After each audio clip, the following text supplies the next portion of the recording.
साथ रहेंगे और ध्यान से इस नाटक को देखेंगे जो कि इन छोटे बच्चों के द्वारा किया जा रहा है। हम देखेंगे कि एक पिता अभी अपने काम में व्यस्त है और छोटा पुत्र जो कि अपनी जायदाद के हिस्से को मांगने के लिए अपने पिता के पास जाता है और वो सोचता है क्यों ना मैं अपना हिस्सा अपने पिता से लेकर चला जाऊं और दुनिया के सारे कामों में, चाहे वो बुरे हो चाहे कैसे भी काम, उसमें उड़ा दूं। ना उसके जीवन को इस्तेमाल करता है और उसके जीवन में काम करता है। तो वो जाता है अपने पिता के पास और सोचता है कि मैं किस तरह से बात करूं, और फिर वो फाइनली जाता है अपने पिता के पास और मांगता है अपने जायदाद का हिस्सा कि पिता मेरी जायदाद का हिस्सा मुझे दे क्योंकि मैं तेरा पुत्र हूं। उसका पिता उसे समझाता है कि नहीं बेटा, ऐसी बात नहीं करते। वो कहता है पिता मुझे मेरा हिस्सा चाहिए। वो समझाता है कि बेटा ऐसे इस तरह से बात नहीं करते और जो कुछ मेरा है वो तेरा ही है। वो समझाता है कि किसी तरह मेरा पुत्र गलत संगति में ना पड़े और उसे बचाने की सोचता है, लेकिन उसका पुत्र मानता नहीं है और पिता के मना करने के बावजूद फिर वो वहां से चला जाता है। बहुत परेशान होता है और सोचता है कि मैं किस तरह से अपने पिता को मनाऊं और अपनी संपत्ति का हिस्सा उससे लूं, क्योंकि वो सोचता है कि मैं उसका मालिक हूं और जो मेरा हिस्सा है वो मुझे मिलना चाहिए। वो फिर जाता है अपने पिता के पास और फिर से हट करता है और जिद करता है कि पिता मेरे हिस्से को मुझे दे। उसका पिता नाराज होता है और फिर कहता है अपने पुत्र से कि पुत्र ऐसी बात नहीं करते। वो समझाता है लेकिन फिर भी वो पिता होने के नाते वो उसकी बात मान लेता है और उसकी संपत्ति का हिस्सा उसे दे देता है। पुत्र उस हिस्से को लेकर, उस संपत्ति को लेकर बहुत खुश होता है और उसका पिता उदास हो जाता है क्योंकि उसका पुत्र उसे छोड़कर चला जाता है। सोचता है कि अब मैं इस संपत्ति को किस तरह से बर्बाद करूं, क्योंकि वो सोचता है कि अब तो मेरे पास सब कुछ है और मैं कुछ भी कर सकता हूँ। तो एक पाप उसके जीवन में आ जाता है जो कि लालच का होता है। अब वो जाता है अपने पिता के घर को छोड़ देता है और जाते जाते एक दूर देश में चला जाता है और वहां बैठे कुछ लोगों को देखता है जो कि जुआ खेलते होते हैं, ताश खेलते हैं। उनको देखता है कि ये लोग पैसे से खेल रहे हैं और क्यों ना मैं भी इनके साथ बैठूं और इस पैसे का इस्तेमाल करूं। तो उनसे पूछता है क्या मैं आपके साथ बैठ सकता हूँ। उनसे पूछते हैं पैसे हैं, वो कहता है हाँ मेरे पास बहुत संपत्ति है। वो कहता है बैठो। बैठता है और उनके साथ जुआ खेलना शुरू करता है। वो उसे मदिरा पीने के लिए भी बोलते हैं, जिसे दारू बोलते हैं, क्योंकि वो नशे भी कर रहे होते हैं। इस तरह से वो नशे में गिर जाता है और इस पाप से वो अपने जीवन को बर्बादी की ओर ले जाता है। हालेलुया। और हम लोग देखेंगे कि अब वो नशे में इस तरह से चूर हो जाता है कि उसे अपना होश नहीं होता है। वहां से उठता है और फिर सोचता है कि अब मैं क्या करूं और किस तरह से इस पैसे को इस्तेमाल करूं।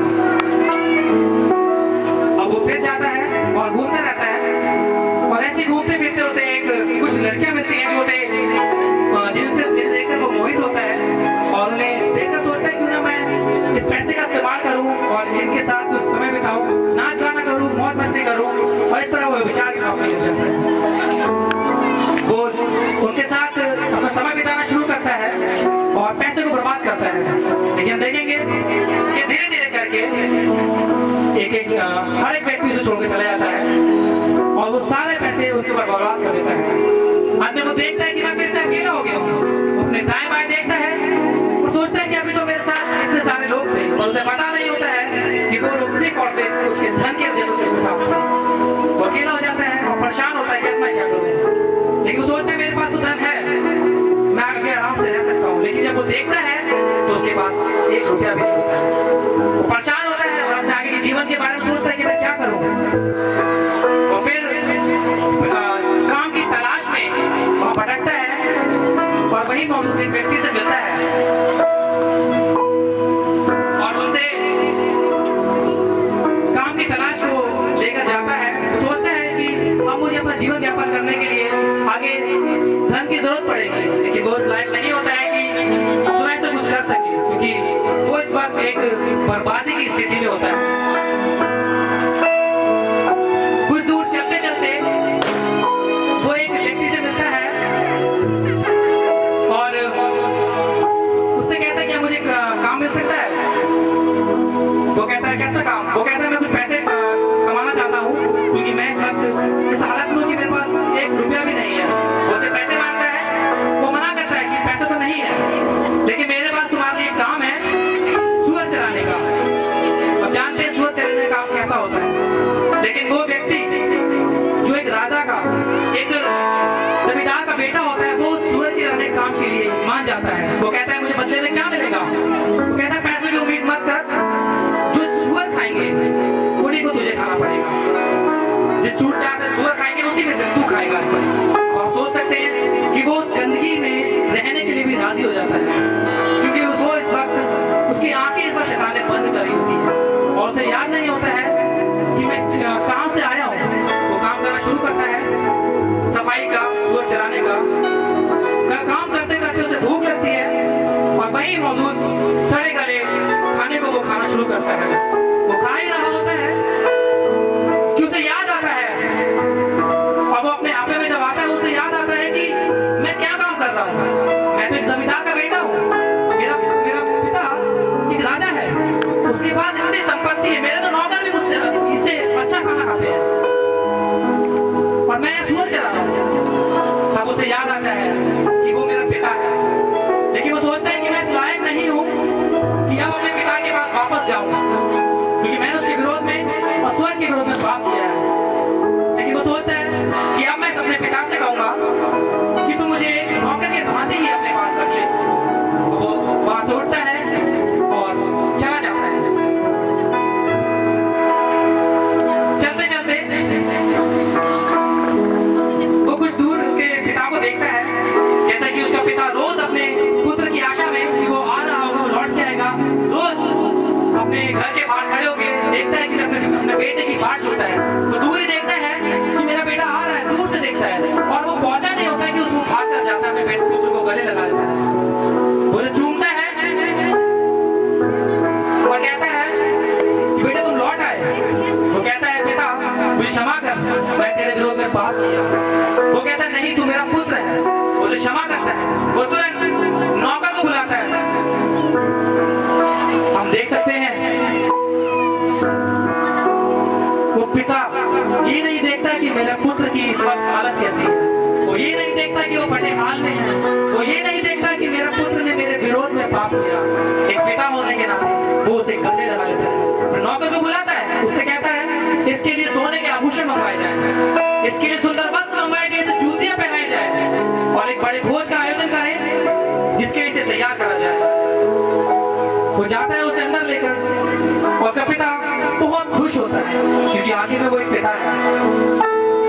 हम देखते हैं कुछ समय बाद, थोड़ी देर में उसका एक जो बड़ा पुत्र है वो काम काज करके घर वापस आता है और वहां मौजूद एक व्यक्ति से पूछता है कि क्या हो रहा है मेरे घर में। वो बताता है तुम्हारा छोटा भाई जो वर्षों पहले चला गया था वो वापस आ चुका है। इतना सुनकर उसका भाई वहां से अंदर चला जाता है। जब वो जाता है अंदर तो वहीं उसका पिता आ जाता है। वो अपने पिता से भी फिर से प्रश्न करता है और पूछता है कि पिता मैं तो तेरा प्रिय पुत्र हूँ, क्या मैं तेरी सारी आज्ञा को नहीं मानता? क्या मैंने कभी तेरे विरोध में पाप किया? मैं तो काम काज नहीं करता हूँ, फिर भी तू छोटे पुत्र से इतना प्रेम करता है कि तूने उसके लिए इतने बड़े भोज का आयोजन किया। मुझे समझाता है पुत्र तू भी मेरा पुत्र है, मैं तुझसे भी प्रेम करता हूँ, जो कुछ मेरा है वो तेरा ही है।